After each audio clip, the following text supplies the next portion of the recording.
Para entendermos este evangelho, precisamos voltar mais ou menos no começo do evangelho de Lucas, ou melhor, no começo da vida pública de Jesus, no evangelho da tentação de Jesus.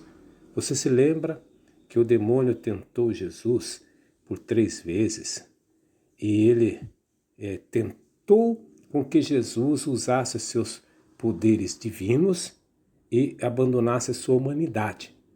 E lá diz o texto que o Evangelho deixou para voltar no tempo oportuno. Agora é o tempo oportuno. Em grego, tempo oportuno é kairos, uma oportunidade imperdível. Então o demônio entra novamente em cena e por 3 vezes ele vai tentar Jesus. Não diretamente, mas usando o povo, os soldados e um dos ladrões. Você percebe esse paralelo porque usa praticamente a mesma frase. Se és filho de Deus, lembra, o demônio falou para Jesus, se és filho de Deus, manda que essas pedras se tornem pão. Agora, se és filho de Deus, salva-te a ti mesmo. Aí, veja, o demônio quer seduzir Jesus para salvar-se a si mesmo. Mas a missão de Jesus não é salvar-se a si mesmo, é salvar a humanidade. Se Jesus tivesse se salvado a si mesmo, talvez ele demonstrasse o seu pleno poder divino, mas não cumpriria a sua missão, não haveria esperança de salvação para nós. O povo está decepcionado com Jesus. Note que o Evangelho diz que o povo estava observando. Não é assistindo neutralmente, o povo estava desprezando Jesus porque o messianismo de Jesus não interessava para eles. Eles queriam um Messias político que libertasse Israel do jugo dos romanos e restaurasse o trono glorioso de Davi e Salomão. Como disse, por 3 vezes vai aparecer a expressão, se tu és filho de Deus. É oferecido para Jesus vinagre. O vinagre é o oposto do vinho. Como símbolo, o vinho é símbolo da alegria, da felicidade e do amor, o vinagre é símbolo do ódio, do desprezo e da agonia, do sofrimento.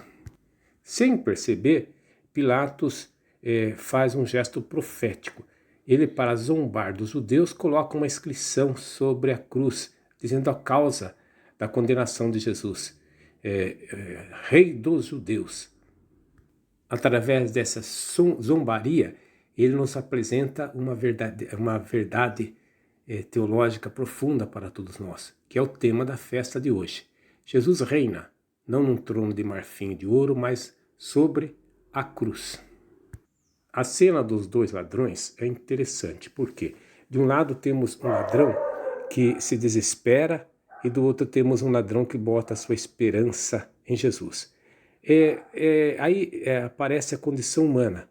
Nós não podemos nos salvar por nós mesmos, todos nós somos pecadores, mas o que nós podemos fazer é confiar e entregar nossa vida a Jesus, como aquilo que nós chamamos de bom ladrão o fez. Jesus lhe promete o paraíso. É a única vez que nos evangelhos aparece esse termo paraíso. Esse bom ladrão, que assim o chamamos, ele é um contraste contra todas as outras pessoas, a multidão, os soldados e o mau ladrão, porque é o único, aquele que está mais afastado, digamos assim, moralmente, é o único que reconhece a divindade de Jesus. É o único que reconhece Jesus como rei. E aqui tem um dado importante, a salvação não vai ser por mérito de ninguém, mas fruto da misericórdia e da bondade de Jesus. O ladrão é um criminoso. Lembre que os romanos só condenavam a cruz quando a pessoa cometia ou crime político contra uma revolta contra os romanos ou um crime abominável. A palavra paraíso, ela é uma palavra que vem do persa e ela significa jardim. Notem aí que retoma a abertura da Bíblia. Não fala do jardim, quando Deus criou o homem e o colocou no jardim. Então, aqui volta a nova recriação. O homem é novamente reintroduzido no paraíso. Amém.